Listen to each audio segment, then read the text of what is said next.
안녕하세요. 미셸류의 민학 이야기 7번째 시간입니다. 오늘은 세익스피어 작품 오델로 속으로 들어갈까 합니다. 물론 모든 선생님들이 다 아시고 또 익숙한 것이긴 하지만 그래도 전공자의 입장에서 한번 좀 짚어 넘어갔으면 싶어서 이 작품을 선택했습니다. 자, 그러면 오델로 속으로 들어가도록 할게요.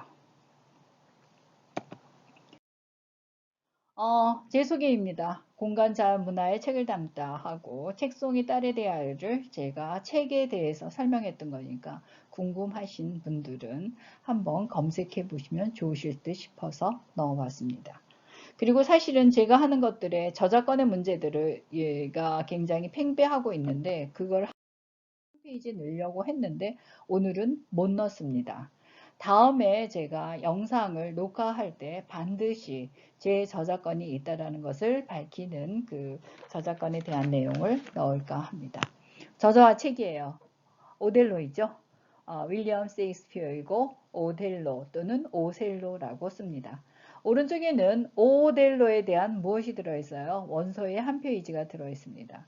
그리고 그 원서에 나오는 여러 장면으로 보아서 사실은 책 표지는 거기에 책의 내용에 있는 모든 것들을 다 상징하고 보여준다고 해도 과언이 아닙니다.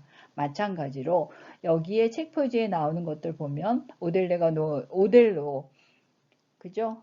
아마 무어인 지금까지 모든 작품 중에서 상당히 오래된 역사적으로 오래된 작품 중에서 이렇게 무어인이 등장하는 작품은 세익스피어의 오델로가 처음이 아니었을까 싶습니다. 네, 그래서 무어인에 대한 오델로에 대한 것들로 들어가도록 하죠.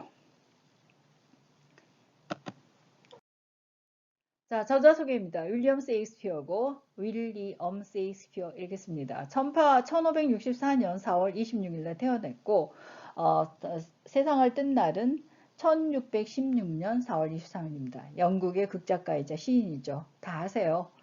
잉글랜드의 유복한 집안 출신이라고 합니다. 그리고 어느 날 런던으로 이주하게 되죠. 세익스피어가. 그래서 본격적인 작품 활동을 시작합니다. 그렇게 작품 활동을 시작해서 명성을 얻게 되죠. 그리고 영국 최고의 극작가 주위에 오릅니다. 그런데 그것이 언제 올랐을까요? 네, 당대에 올랐습니다. 지금 말을 하는 게 아니라 2022년 현재를 살고 있는 시점을 말하는 게 아니라 그 당시에 누가 세익스피어가 존재했던 생존에 있었던 그 시기에 이미 최고의 극작가의 주위에 오르게 됩니다.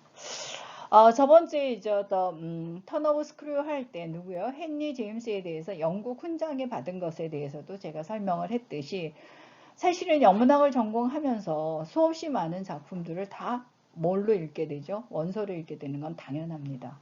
그리고 사실은 세익스피어 전공이라 그래서 다른 것들을 모르느냐? 전혀 그렇지 않아요. 영문학에서는 세익스피어 전공으로 제가 이제 가겠다라고 생각할 때 또는 엘리엇을 전공하겠다라고 갈 때 모든 것들은 그 전공과 관련된 새 서적은 원서는 당연히 읽고 그 모태의 영미문학에 대해서 드라마라든지 소네트라든지 무수한 영미 원서를 읽게 됩니다. 사실은 영문학 공부하는 거 쉽지 않아요. 네, 머리가 막 그냥 쥐어 뜯을 정도로 그렇게 책상에 앉아 있는 습관이 붙어 있지 않으면 아마 견뎌내기 힘들 거라는 생각이 듭니다. 자, 그래서 이제 저자 소개에 전반적인 거를 맞춰드렸고, 그 다음에 또 세익스피어가 어떠한 사람인가 좀 궁금하시죠? 그래서 조금 더 깊이 있게 뎁스하게 가도록 하겠습니다. 로미오와 줄리엣, 햄릿 등 인간의 내면을 통찰한 걸작을 남긴 사람입니다. 세익스피어 희곡은 인류의 고전이 되었죠. 그리고 지금 현존 2022년에도 아마 베스트셀러에 거기 책 속에 메데이의 교보라든지 영풍이라든지 또는 어디죠 반디의 누니스 여러 가지 서적을 파는 그러한 문고에 가면 제일 먼저 뭐가 보이죠? 메데이에서 세익스피어의 작품은 한 번도 놓치지 않을 수가 있습니다. 그리고 이제 대학 교육은 받지 못하였어요. 그래서 이제 이 대학 교육을 받지 못해서 대제학자라고 그래요. 그 당시 사람들이 이제 교육을 받은 사람을. 근데 세익스피어는 대학 교육을 받지 못해서 대지학자였던 모든 사람들이 사실 놀리기도 했어요. 그 당시 누구죠? 당대의 같은 작가의 반열에 올랐던 벤 존스는 라틴어에도 그만이고 그리스어는 더욱 말할 것도 없다고 사실은 세익스피어를 조롱하기도 했던 사람입니다. 그렇지만 그럼에도 불구하고 대학 교육을 받지 못하였다 그래서 세익스피어가 그들보다 못하느냐? 전혀 그렇지 않다는 걸 보여주죠. 자연 그 자체에서 깊은 생각과 뛰어난 지식을 통찰해서 자신의 걸로 체화합니다. 그렇잖아요. 우리가 어떤 작품을 읽고 그것을 내 것으로 체화할 때는 상당히 많이 뭐가 들어가야죠? 네, 아주 깊이 있게 그리고 넓게 그것을 통해서 통달해 가지 않으면 내 것으로 되지가 않습니다.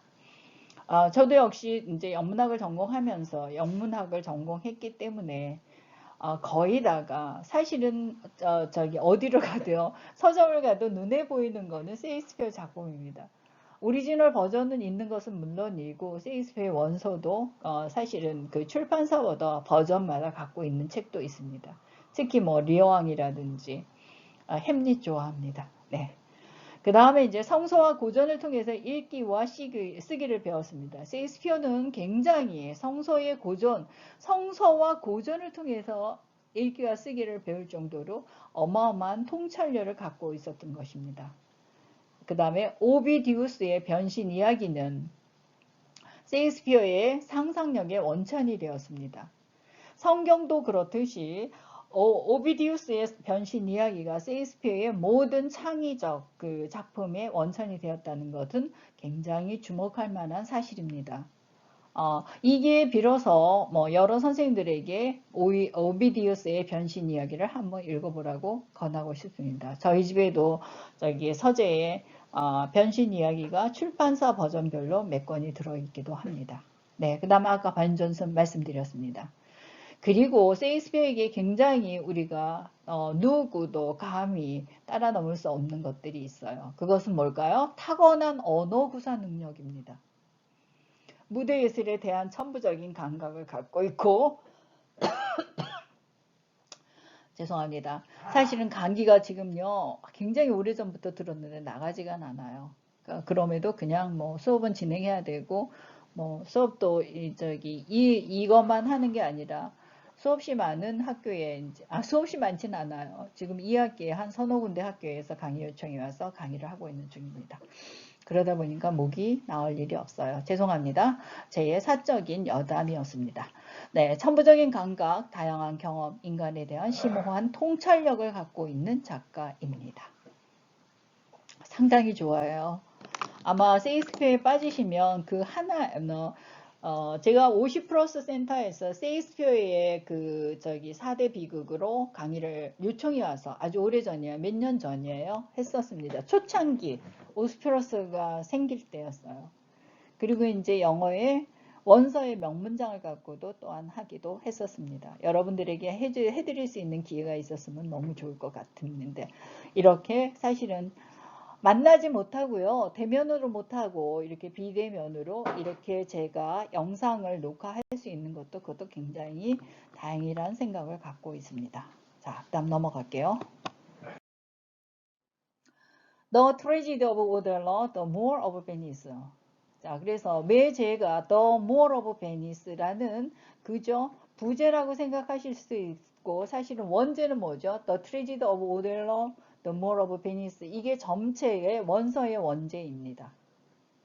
그래서 원서를 제가 써왔고 원서에 대한 것들을 읽으면서 썼던 내용을 여기에 쭉 적어줬고 사실은 쭉 한번 읽어드릴까 싶었는데 그렇게 하다 보면 시간이 너무 걸려요. 그래서 일단 이렇게 첫 문장, 첫 제목을 보여드리고 In Venice, at the start of Othello, the soldier Iago 또는 아이고 이렇게 하는 겁니다. Iago announced his hearted his commander Othello. A Moor Othello has promoted Cracio, not Iago, to be his lieutenant. 뭘까? lieutenant. 자, 그래서 이 원서의 두 개를 제가 보여드리고 정반적인 내용입니다. 뭐예요? 줄거리의 전반적인 내용, 오델로의 전반적인 내용을 지금 제가 영어로 썼고 그거를 조금 번역해 봤습니다. 그러니까 원서로 쓸 때 하고요. 영어로 쓸 때하고 번역할 때는 좀 굉장히 좀 적당한 말을 찾아내기가 좀 어려워요. 사실은 영어 단어로는 쉽게 찾아질 때도 있지만 그 한국어 번역할 때는 조금 어려울 때도 있습니다. 하여튼 여하튼 간에 제가 번역한 대로 여러분들에게 알려드리도록 하겠습니다. 그게 시작해서 베네치아의 구원 이아고는 그의 지위가 무어인 오델로에 대한 중요심을 표명한다. 오델로는 이아고가 아닌 카시오를 그의 부관으로 임명하고 이아고는 데스데모나의 아버지 브라반티오에게 오델로와 데스데모나가 함께 있는 것을 알린다. 베너치아 상원에게 브라반티오는 오델로가 데스도마를 유혹했다고 비난하고 상원은 현재 터키의 위협을 받고 있는 사이프러스입니다. 예, 오델로를 파견합니다. 데스도마를 그들 앞에 데려오자 그녀는 오델로에 대한 그녀의 사랑을 맹세하고 결혼 생활을 유지합니다. 결국 상어는 그녀가 키프로스에 파견간 오델로와 합류하는데 동의하게 되지요. 사이프러스라고 알려드렸습니다. 키프로스에서 이아고는 오델로와 카시오에 대한 음모를 계속하지요. 그는 카시오를 술에 취한 싸움으로 유인하여 그의 직책을 잃게 만듭니다. 이아고의 술책으로 카시오는 데스데모나에게 도와달라고 간청하게 되죠. 이아고는 오델로에게 데스데모나와 카시오가 연인이라는 것을 설득하는 다른 책략, 그죠? 오해를 불러일으키는 대화라든지 암시, 잃어버린 손수건, 굉장히 중요한 내용이죠. 잃어버린 손수건을 사용합니다. 오델로는 질투에 눈이 멀어 화를 내고 그 결혼 침대에서 데스나무를 질식시킵니다. 그제서야 오델로는 이야기의 배신을 알게 되죠. 결국 무지한 오델로는 자살하며 극의 대미를 장식합니다. 사실은 오델로는 뭐죠? 노란색 손수건, 그죠? 우리가 노란색을 무엇의 상징이라고 생각하죠? 질투의 상징이라고 생각합니다. 역시 마찬가지예요. 대부분의 책들의 책 표지가 노란색으로 되어 있는 것이 많이 있습니다. 그리고 여러 가지 버전 중에서 제가 알려드릴 것은 오델로의 번역은 열린 책들이 가장 좋았습니다. 한번 참조해서 보시도록 하시죠. 항상 짧게 맞춰야 돼서 지금 이렇게 오델로의 간략한 것을 여러분들에게 전하면서 다음 시간에 다시 만날 건데 여기에 제가 이제 about 오델로 해서 무엇을 적어줬죠? 네, 그 책을 판단하는 관점입니다. 표지에 대해서 노란색이 이미 그 다음에 다 읽고 난 느낌 여러 관점 무엇이냐 이 말이죠. 그 다음에 제일 먼저 남는 인물이 있어요. 캐릭터 중에 누가 제일 먼저 남느냐. 명세사. 다른 극과 비교해 보라는 거예요. 햄릿과 오델로. 사실은 오델로는 귀족이나 왕족이 아니에요. 대부분에 나오는 극들에는 햄릿에도 누가 나오죠? 왕자 나오죠? 그죠? 햄릿이라는 왕자가 나오고 리어에게는 리어가 나오고 왕족이나 귀족이 나와요. 근데 오델로에는 특이하게 뭐죠? 왕족이나 귀족이 안 나온다는 것도 특이한 점입니다. 그 다음에 이하르고를 관점으로 풀어보고 제가 이렇게 쭉 적은 거 아주 수없이 많이 적습니다. 이렇게 적는 거는 다 뭐죠? 아티클을 쓸 때 어떤 관점으로 갈 것인가 이렇게 적어보는 것들이에요. 그래서 그걸 한번 여러 선생님들한테 보여드리려고 썼습니다. 한번 보시고요. 참조하세요. 그리고 다음 시간엔 다른 직폰으로 만날 거고요. 앞으로도 저는 계속해서 만일에 선생님들하고 만날 수 없는 것들이 되면 아는 지인 선생님들이 계속해서 이걸 해달라는 선생님들이 계세요. 그래서 그냥 유튜브에 올려야 되나 뭐 지금 아직은 생각 중입니다. 네, 모두들 건강하시고요. 다음 제가 작품으로 만날 때까지 잘들 편안하게 하셨으면 좋겠습니다. 네, 잘 들어주셔서 감사합니다. 미셀리였습니다. 감사합니다.